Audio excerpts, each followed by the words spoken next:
Programme میں خوش آمدید. اپنے میزبان شاہد علی کا سلام قبول کیجیے.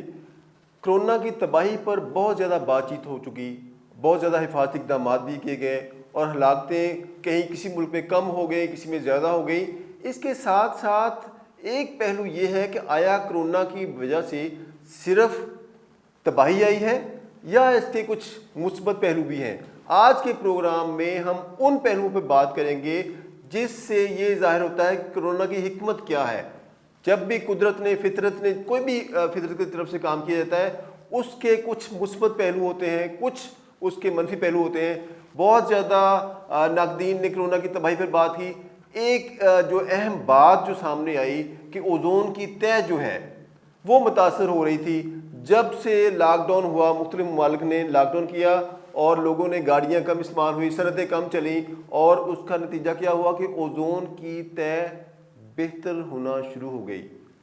زندگی سادگی سے بھی گزر سکتی ہے, ایک یہ پہلو سامنے آیا. اس کے ساتھ ساتھ جو مہنگائی میں کمی آ گئی, لوگوں کو, انسانوں کی قدر محسوس ہونا شروع ہوئی, اور کچھ لوگوں نے, کچھ معاشروں نے جو خود کو سپر پاور سمجھتے تھے, انہوں نے اس بات کا احاطہ کر لیا کہ اصل سپر پاور اللہ تعالیٰ کی ذات ہے. ان مختلف نکات پر بات کرنے کے لیے ہمارے ساتھ موجود ہیں یو ایس اے سے مذہبی اسکالر انجینئر ظفر اقبال صاحب. ظفر اقبال صاحب السلام علیکم. کرونا کی وجہ سے پوری دنیا میں ایک ہوا بنا ہوا ہے اور اس میں حقائق کی بھی بڑی حد تک ہے کہ بہت زیادہ ہلاکتیں ہوئیں, کچھ جو لوگ ہیں متاثر ہوئے, زندگی رک گئی ہے. آپ کیا سمجھتے ہیں کہ اس میں مثبت پہلو کون کون سے دیکھتے ہیں؟ شاہ صاحب بات یہ ہے, السلام علیکم پہلے تو ناظرین کو. سب سے پہلی بات یہ کہ آپ نے دیکھنا ہوتا ہے کہ آپ نے سنا بھی ہے کہ جو ایجاد ہوتی ہے وہ ضرورت کی ماں ہوتی ہے. جب بھی کوئی چیز ایجاد ہوئی اس کے پیچھے ضرورت ہوتی ہے. اسی طرح ہر چیز کو جتنی بھی ترقی دنیا میں کی گئی ہے اس کے پیچھے ضرورت کا مد نظر رکھی گئی. یہ تو ایک کائناتی ایک فارمولہ ہے جو کہ ہمیں اس کو طے کرنا ہے. اور دوسرا, بحیثیت مسلمان ہم یہ سمجھتے ہیں کہ اللہ تعالیٰ کے ہر کام میں حکمت ہے. اگر آپ کسی چیز کو فیس کرتے ہیں تو آپ سب سے پہلے یہ جانتے ہیں کہ میں اس کو بطور کیا اس کو فیس کروں گا. کہ آپ یہ سمجھتے ہیں کہ میرا یہ ایمان ہے, میں اس لیول کا بندہ ہوں, مجھے یہ کرنا چاہیے. ہمارے اندر سب سے پہلی جو چیز پیدا ہوئی کرونا سے وہ یہ کہ ہمیں کم از کم یہ احساس ہو گیا کہ ہمیں اس کو کیسے ڈیل کرنا ہے. کیا ہم مسلمان ہیں, غیر مسلم ہیں, اپنی سوچ, اپنے عقیدے کے مطابق ہم چیزوں کو طے کریں گے. بحیثیت مسلمان ہم اس بات پہ یقین رکھتے ہیں کہ اللہ تعالیٰ کی اس میں حکمتیں ہیں. جیسا کہ آپ نے خود ہی اپنے شروع انٹرویو میں یہ بات کی ہے کہ اس میں بہت سارے اچھے پہلو بھی ہیں. بے شک ہمیں دکھ ہے ان لوگوں کا جن سے ان کے اپنے پیارے بچھڑ رہے ہیں. انسان ہیں, انسان کو انسان کے رشتوں کا دکھ ہوتا ہے, لیکن اس کے ساتھ ساتھ آپ نے جو دوسرے فوائد بتائے ہیں اس کی طرف بھی ہمیں مد نظر رکھنا چاہیے. تو اس میں سب سے بڑا تو یہ ہے کہ ہمیں اپنے آپ کی پہچان کرنے کا موقع ملا ہے. ہم اس جو وبا ہے یا اس وقت کرائسس ہیں اس کو ہم کس طرح ڈیل کریں گے, اس کے لیے ہمیں اپنے آپ کو سمجھنے کا موقع ملا. جیسے کہ ہمارے ملک کے بانی قائد اعظم نے جب کہا تھا مسلمانوں پہ وقت آیا ہجرت کا, تو آپ نے سب سے پہلے فکرہ کہا تھا کہ مسلمان مصیبت میں گھبرایا نہیں کرتا. اس کو اگر آپ مصیبت سمجھتے ہیں, وبا سمجھتے ہیں, تو اسی میں سے اللہ تبارک تعالیٰ آپ کے لیے ترقی, حکمت اور اپنی رحمت کے دروازے کھولے گا. ابھی لاک ڈاؤن کی وجہ سے سارا جو زندگی رک گئی ہے, لوگ گھروں میں مقید ہو کے رہ گئے ہیں. ان حالات میں ہم جب مثبت پہلو کی بات کرتے ہیں تو تھوڑا سا معیوب بھی لگتا ہے. تو آپ کیا سمجھتے ہیں کہ جب زندگی رک گئی, اس زندگی رکنے کے عمل کی وجہ سے انسان کیا فطرت کے قریب ہوا؟ کیا اس طرح بھی احساس ہوا کہ زندگی سادگی کے ساتھ بھی گزر سکتی ہے, پیزا کھائے بغیر بھی زندگی گزر سکتی ہے, اور بڑے بڑے ہوٹلوں میں فنکشن کیے بغیر بھی شادیاں ہو سکتی ہیں؟ جی شاہ صاحب, یہ میں آپ سے بات کرنا چاہ رہا ہوں کہ دیکھیے وہی لوگ ہیں, وہی معاشرہ ہے. کیا مجھے بتائیے گائے نے دودھ دینا بند کر دیا؟ کیا درختوں پہ پھل اگنے بند ہو گئے کرونا کی وجہ سے؟ کیا شادیاں رک گئیں؟ سب کچھ ہو رہا ہے, لیکن جو شادیاں جو ہم نے آرٹیفیشل جس کو کہتے ہیں اپنے اوپر انسانیت نے برڈن ڈالے ہوئے تھے وہ کم ہو گئے. وہی شادیاں 5-6 آدمیوں کے ساتھ بھی ہو رہی ہیں نکاح کی صورت میں, ولیمے بھی 5-6 آدمیوں کے ساتھ ہو سکتے ہیں, لیکن مہنگائی بھی کم ہوگی. کیوں؟ پہلے ہم نے آرٹیفیشل اپنے اوپر بوجھ ڈالے ہیں. اللہ تبارک تعالیٰ کی طرف سے وہ بوجھ ہم پر نہیں ہے. ہم نے خود معاشرے میں وہ ایسی چیزیں پیدا کر لی ہیں اور اس کو اپنی زندگی کا حصہ بنا لیا۔ اب یہ سمجھتے ہیں کہ جو ملمہ سازی ہم نے کی ہوئی تھی وہ اتر گئی، ایک ملمہ سازی کا جو عمل تھا وہ کم ہو گیا اور زندگی جو ہے پہلے کی نسبت آسان ہو گئی۔ آپ نے بھی دیکھا ہے، میرے ذاتی تجربہ میں یہ بات ہے یہ ہے کہ میرے بہت سارے احباب تھے جنہوں نے شادی کارڈ چھپوانے، ایک بہت ساری رسموں جس کا خام خواہ انسانیت پر بوجھ تھا۔ کیا اب شادیاں نہیں ہو رہی؟ کیا اب تدفینیں نہیں ہو رہی؟ لیکن پہلے کیا تھا، ہم نے آرٹیفیشل اپنے معاشرے میں ایک ناک رکھنے کا جو رواج تھا وہ ختم ہو گیا۔ یہ کرونا نے ہمیں بتا دیا کہ زندگی سادگی سے بھی گزر سکتی ہے۔ دوسرا پہلو آپ دیکھ لیجئے، صفائی۔ میرے اور آپ کے آقا صلی اللہ علیہ وسلم نے فرمایا تھا کہ صفائی نصف ایمان ہے۔ اب آپ اس سے اندازہ کر سکتے ہیں کہ جانوروں نے شہری آبادیوں میں آنا شروع کر دیا کیونکہ وہ نیچر کے قریب ہو گئے ہیں۔ جانور تو قدرتی نیچر کو سمجھتا ہے، انسان نہیں سمجھتا تھا۔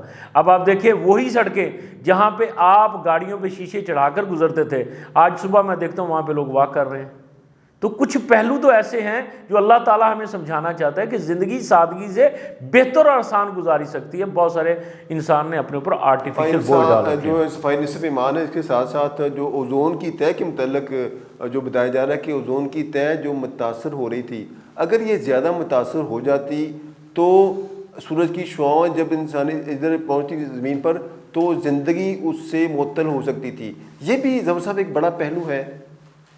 جی، ایک آپ کو نے سنا ہوگا حضرت سلمان علیہ السلام کے دور میں ایک واقعہ ہوا تھا کہ وہ ایک آدمی تھا، وہ جس نے حضرت سلمان سے کہا کہ مجھے اپنی یہ جانوروں کی بولی سیکھنی ہے، تو آپ نے اس سے کہا کہ سن، یہ جو اللہ تبارک تعالیٰ کرتا ہے وہ بہتر ہے، مجھے دیا تو نہ اس علم کو لے۔ لیکن اس نے کہا میں نے لینا ہے۔ جب وہ اس پہ مؤثر ہو گیا، مضر ہو گیا کہ میں نے تو لینا ہی لینا ہے، تو آپ نے اس کو وہ جانوروں کا بولی کا علم عطا کر دیا، سکھا دیا۔ تو اس کے گھر میں ایک بکری تھی، ایک مرغی تھی، ایک گائے تھی، ایک اونٹ تھا۔ تو وہ ایک کتا آتا تھا جو آپ نے واقعہ بار بار سنا ہے، وہ پہلے اس نے کہا کہ تو مجھے اپنی روٹی دے دے، اس نے اپنے مرغے کو روٹی دی، تو تجھے تو مل ہی جائے گا کھانے کو، کتے کو کہا کوے نے۔ تو اس کی مرغی مر گئی، پھر اس کی تو آخر ایک دن وہ کتا اور اس کے کوے کے درمیان بولی چل رہی تھی، تو اس نے کہا آج تیرا مالک مر جائے گا، اور مالک مر جائے گا تو تجھے آج کھانے کو لازمی ملے گا۔ تو بات یہ ہے شاہ صاحب کہ اللہ تبارک تعالیٰ کے ہر کام میں حکمت ہوتی ہے۔ بالکل ہمیں نقصان ہوا ہے، انسانوں کی جانوں کا نقصان ہوا ہے، لیکن پتہ نہیں اللہ تبارک تعالیٰ نے اس کے بعد کتنی اپنی رحمتوں کے دروازے کھولے ہیں۔ ہمیں اس پہلو پر بھی غور کرنا چاہیے۔ اس کے ساتھ ساتھ جو ایک فیملیز میں ایک گیپ پایا جا رہا تھا سوشل میڈیا کی وجہ سے، پوری فیملی بیٹھی ہوئی، ہر بندے نے اپنا موبائل اٹھایا ہوتا تھا، کوئی فیس بک پہ لگا ہوا ہے، کوئی چیٹ کر رہا ہے۔ اب یہ بھی ہوا کہ لوگ اپنی جو خواتین کے، خاص طور پہ مردوں کو خواتین کے مسائل کا علم نہیں تھا، وہ صبح سے لے کر شام تک خانہ داری کرتی تھیں، بچوں کو سنبھالتی تھیں، اور شاید ان کا اس طریقے سے شکریہ ادا نہیں کیا جاتا تھا، یا ان کی خدمات کو خود ایکنالج اس طریقے سے مرد حضرات نہیں کرتے تھے۔ اب ان کو بھی احساس ہوا ہے کہ کس طرح خواتین سارا دن گھرداری کرتی ہیں اور یہ معاملات کس طرح چلتے ہیں۔ اس حوالے سے آپ کیا کہیں گے؟ یہ ایک قدرتی بات ہے کہ اب جہاں جس فیلڈ میں جتنا وقت گزاریں گے اس فیلڈ کا، ان معاملات کا آپ کو اتنا نالج ہوگا۔ آپ جب تک دیکھیں، جب آپ سارا دن مصروف رہتے ہیں اپنے کام میں، گھر صرف اس لیے جاتے ہیں کہ تھکے ہارے ہوئے، تو آپ کو یقیناً نہ اپنے بچوں کے مسائل کا پتہ لگے گا، نہ بیویوں کے مسائل کا پتہ لگے گا۔ یہ قدرت کا نظام ہے کہ انسان جس لائن میں، جس فیلڈ میں جتنا وقت گزارے گا اتنا اس کا علم حاصل ہوگا۔ تو یہ آپ ایک فروئی قسم کا فائدہ ضرور کہہ سکتے ہیں کہ آپ جب بچوں میں بیٹھتے ہیں، بچوں سے ملتے ہیں، بچوں کو ٹائم دیتے ہیں، بچوں کے ساتھ کھیلتے ہیں، بچوں کی مصروفیات جانتے ہیں، بیگمات کی، ازواج کی، بہن بھائیوں کی مصروفیات جانتے ہیں، تو اس سے ظاہر ہے جب آپ ایک دوسرے سے انٹریکشن کرتے ہیں تو آپ ایک دوسرے کے علم میں ایک اضافہ ہوتا ہے۔ سپر پاور کا ہمیں بڑا ایک سنا جاتا تھا کہ جی امریکہ سپر پاور ہے، چائنا سپر پاور ہے، فلاں جو یہ ترقی یافتہ ممالک ہیں، یہاں پر کوئی بیماری نہیں رہتی، زندگی لمبی ہے۔ یہ اگر دیکھا جائے ساری تباہی میں تو خاص طور پر یہی ممالک زیادہ متاثر ہوئے ہیں۔ تو اس سارے سینیریو کو آپ کیا کس نظر سے دیکھتے ہیں؟ میں اس نظر سے دیکھتا ہوں کہ یہ صرف سوچ کی بات ہے۔ سوچ انسان، جب انسان اپنی سوچ پہ آتا ہے تو پتھر کو خدا بنا لیتا ہے، سوچ پہ آتا ہے تو کوئی جانور کو خدا بنا لیتا ہے، سوچ پہ آتا ہے تو انسان سورج کی پوجا کر لیتا ہے۔ بات وہی ہے کہ یہ سوچ کی بات ہے۔ یہ ہم لوگوں نے، میڈیا یا دوسرے چیزوں نے، جو طاغوتی جتنی بھی تھی طاقتیں، انہوں نے یہ بنا رکھا تھا امریکہ سپر پاور ہے، اللہ تبارک تعالیٰ ہی سپر پاور ہے، وہی سپر پاور تھا، وہی سپر پاور رہے گا۔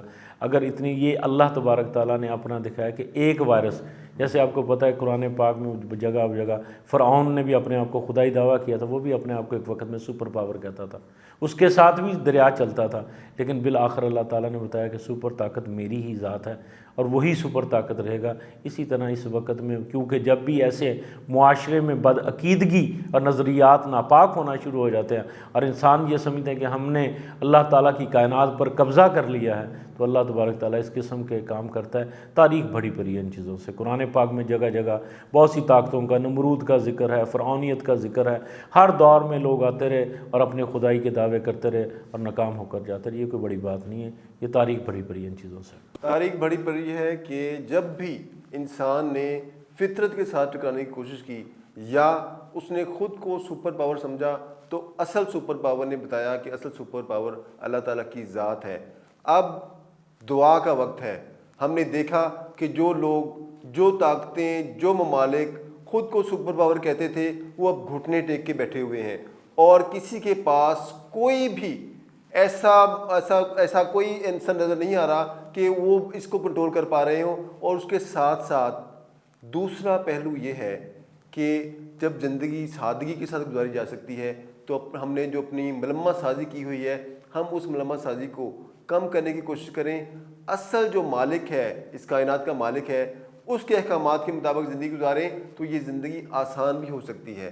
جس طرح ہم اب دوسروں کا خیال رکھنے کی کوشش کر رہے ہیں، اب مخیر حضرات کھانا تقسیم کر رہے ہیں، راشن تقسیم کر رہے ہیں، اگر یہ روٹین میں ہم اس طرح کی جو ایکٹیویٹیز کرتے رہیں تو شاید معاشرے میں ایک کرائم ریٹ بھی کم ہو سکتا ہے۔ آپ ظفر صاحب اس حوالے سے کیا کہیں گے، یہ کرائم ریٹ بڑھا ہے یا کم ہوا ہے؟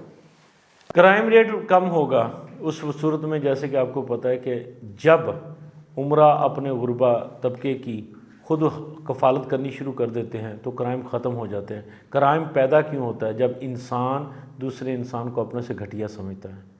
عزت آپ مفت دے سکتے ہیں، محبت آپ غریبوں کو مفت دے سکتے ہیں، اگر اس کے ساتھ آپ اللہ کے دیے ہوئے میں سے تھوڑا سا ان کو دے دیں، کچھ بھی زیادہ نہ دیں۔ ہمارے ملک میں اتنے مخیر حضرات ہیں کہ اگر وہ ایمانداری سے صرف زکوٰۃ دے دیں تو اس ملک میں کوئی بھوکا نہیں سو سکتا، کوئی بغیر چھت کے نہیں رہے گا۔ لیکن بات جب انسانی نفس اتنا بڑھ جاتا ہے کہ اس کو اپنی موت بھول جاتی ہے اور اس کی پرائرٹیز میں صرف اس کی پرائرٹیز میں پیسہ، دنیاوی چیزیں رہ جاتی ہیں، تو اس طرح معاشرے میں ایک خلا پیدا ہو جاتا ہے۔ جب عمرہ غربا کا خیال رکھیں گے، ان کو عزت دیں گے، پیار دیں گے اور ان کو خوش رکھیں گے تو وہ خود بھی خوش رہیں گے اور معاشرہ بھی خوشحال ہو جائے گا۔ یہ بڑا سمپل سا اور آسان سا فارمولہ ہے۔ اور جن قوموں نے یہ کام کیے ہیں، جن قوموں کے بھی عمرہ نے اپنے غریب طبقے کا خیال کیا، جیسے آپ دیکھیں ایسٹ جرمنی کے لوگوں کا ویسٹ جرمنی والوں نے خیال رکھا، آج ایسٹ ویسٹ جرمنی میں کوئی فرق نہیں ہے۔ اسی طرح آپ دوسرے جتنے بھی ترقی یافتہ ممالک ہیں، وہاں پہ ایک چیز آپ کو کامن نظر آئے گی کہ وہاں کے عمرہ اپنے غریبوں کا خیال رکھتے ہیں، وہ اپنے ٹیکسز پورے دیتے ہیں گورنمنٹ کو، گورنمنٹ غربا پہ ختم کرتی ہے۔ اور دیکھیں جتنے بھی ترقی یافتہ، وہاں پہ آپ کو میڈیکل فری مل رہی ہے، کیوں مل رہی ہے؟ وہ کیا باہر سے پیسہ لاتے ہیں؟ ان کے عمرہ اپنی گورنمنٹ کو پیسے دیتے ہیں۔ یہاں پرابلم یہ ہے کہ ہماری عمرہ جو طبقہ ہے وہ کچھ زیادہ، حد سے زیادہ لالچی ہے، اور اس کی وجہ سے اپنے غربا کا خیال رکھیں تو یہ کبھی مسائل پیدا ہی نہیں ہوں گے۔ اگر غربا کا خیال رکھیں تو یہ مسائل پیدا نہیں ہوں گے۔ اس کے ساتھ ساتھ جو انسانیت کی قدر کا جو پہلو اب اجاگر ہو رہا ہے، اگر اس پہلو کو ہم مسلسل مانیٹر کرتے رہیں تو اللہ تعالیٰ کی ذات کے ساتھ ساتھ جو ایک عام آدمی ہے اس کو بھی احساس ہوگا کہ اگر میرے مالی حالات ٹھیک نہیں ہے تو مخیر حضرات میرا خیال رکھ رہے ہیں۔ اس پروگرام کا ایک مقصد یہ ہے کہ مایوسی گناہ ہے، صفائی نصف ایمان ہے۔ اس پر اب ہم نے عمل درآمد کرنا شروع کیا، اپنے ہاتھوں کو صاف رکھنا شروع کیا، اپنے چہروں کو صاف رکھنا شروع کیا، اپنے گھروں کو صاف رکھنا شروع کیا۔ لیکن یاد رکھیں، اگر ہم نے اپنے گھروں کو صاف رکھا، خود کو صاف رکھا اور اپنے گلی محلے کو صاف رکھنے کی کوشش نہ کی تو ہم سے بڑا منافق کوئی نہیں ہوگا۔ اس لیے خدارا جو لوگ خود کو صاف رکھ رہے ہیں، کرونا کے ڈر سے رکھ رہے ہیں، یا اللہ تعالیٰ کے جو نبی کے فرمان کے مطابق رکھ رہے ہیں، ان سے میری اتنی گزارش ہے کہ خود کو، اپنے گھر کو صاف رکھنے کے ساتھ ساتھ اپنے گلی محلے کو صاف رکھیں گے تو تب ہی آپ کرونا سے بچ سکیں گے، تبھی آپ دیگر بیماریوں سے بچ سکیں گے۔ اپنا بہت زیادہ خیال رکھیے۔